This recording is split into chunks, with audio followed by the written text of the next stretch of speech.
when I react to criminal cases, I like reading complaints because then I can really give you guys more insight. So a criminal complaint, affidavit, filed by an agent, given to the judge signs it, he gets an arrest warrant, he goes arrest the guy, right? Criminal complaints are good because they're fast, they're easy, you don't got to convene a grand jury, and typically the biggest advantage with criminal complaints is speed. Next, you have a grand jury indictment, okay? An indictment is when you are formally charged by a grand jury. What is a grand jury? A grand jury is a group of your peers who convene every week or so, depending on how the U.S. Attorney's Office sets it up, right, to hear a bunch of cases. So I remember when I was an agent, right, when I was Laredo, Texas, grand jury day was Wednesday. Every Wednesday morning, they convene a grand jury because they had so many goddamn cases.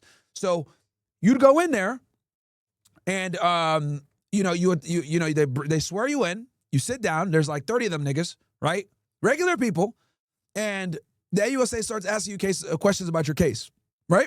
Obviously, you're the case agent, you know everything to an intimate detail. But it's important to note that as you're sitting there in the grand jury room and you're testifying in front of the grand jury, it's only to establish probable cause. A grand jury is not the same as a trial jury. Completely different, chat. A trial jury is there to hear a case. They're put there under a process called voir dire, versus a grand jury is assembled and they're there typically for a few months. Okay? Completely different. And it's like 20 to 30 of them. It's a lot of them in that grand jury room. Okay? So that is a big difference.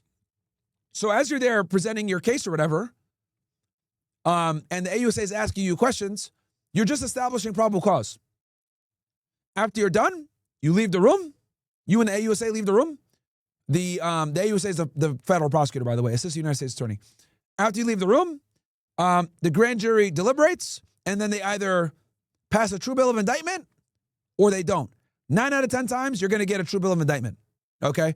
Because the AUSA is not retarded. They're not going to convene a grand jury, waste your time, have you put on the fucking monkey suit, walk in there, ask you questions, present your case, and not get a true bill of indictment, okay? The AUSA's office is a lot of times a lot more, they have the phrase, you can indict a ham sandwich.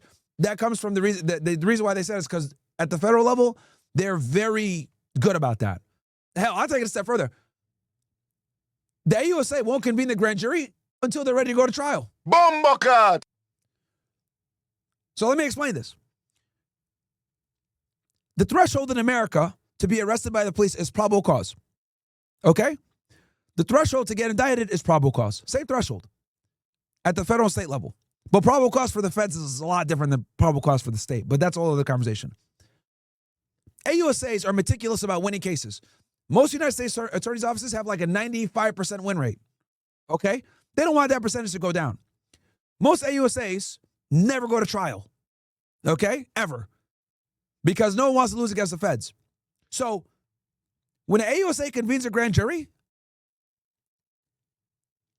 probable cause is nothing. They're way beyond that. They're ready to go to trial. I remember, and I can tell you guys this from experience, when I would go to grand jury, right, and I would present my case to the grand jury, the AUSA already had everything. They're ready to go to trial before we even step foot in fucking grand jury. So they're over-prepared, okay? Because you guys got to understand, losing a trial as a federal prosecutor is a career ender damn near. Okay? AUSAs don't lose. And U.S. attorneys' offices don't want to lose. So, no AUSA is going to put their neck on the line and indict a case unless they feel like they can win. So, when you're walking in that grand jury room, bro, 9 out of 10 times, you're guilty beyond a reasonable doubt already. And this is the difference between the feds and the state. Feds don't fucking lose, okay? Feds don't lose, and they don't want to lose. Now, here's the other reason why they don't lose. Feds don't have to take every case. You can go to the U.S. Attorney's Office and be like, hey, I got this really cool drug case. Okay, cool, tell me about it. They're doing X, Y, Z. Yeah, nah, we're good, bro. Give that shit to the state, nigga. What?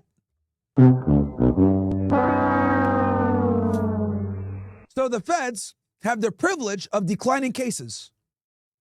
That's why they don't lose.